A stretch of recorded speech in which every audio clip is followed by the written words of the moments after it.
We're here with Eddie Hearn for Seconds Out Boxing. May 31st is turning out to be a really stacked card now with the signing of James DeGale. When did this all come about, signing James DeGale? Well, we saw the release by James DeGale about him being a free agent on Friday night, and we were one of the many clambering to speak to him. He spoke to, I think, nearly every big promoter out there, and we're delighted to get the job done. Delighted, of course, because of his position, delighted because of the size of these big domestic clashes, and he'll face Brandon Gonzalez on May the 31st in a final eliminator for the winner of Carl Froch against George Groves. So everything building nicely on the domestic scene, and more big news for British boxing. And of course, with Anthony Joshua on the card as well, you've got two British Olympians on that card, so it's going to be a really special evening at Wembley. Sure, two gold medalists, two MBEs, and two big fights to be announced next week as well. It's going to be a fantastic night. 7 weeks this Saturday. We're hoping for some weather like this. Can you imagine 80,000 weather like this? Froch against Groves, which is just such a huge fight, and all these big fights now added that mean so much. We just can't wait now.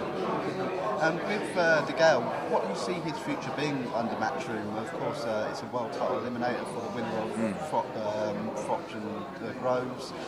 Do you see, if James does win that fight, being later on this year, another big stadium? Yeah, I believe so. I mean, obviously, there's talk of unification fights and stuff like that. The bottom line is, these big domestic fights are what people want to see, and from a financial point of view, from the fighter as well, these are the fights where there is the most money. So, if you're Carl Froch and you beat George Groves, why not fight James DeGale? It's a huge money fight, and the same applies to George Groves. So, when James beats Brandon Gonzalez, he becomes the mandatory. They have to fight him. So, they can look at other options and unifications, but essentially that fight is the one that makes sense to the fans and to the broadcasters. So my gut feeling is that will be made, and probably around October, November of 2014.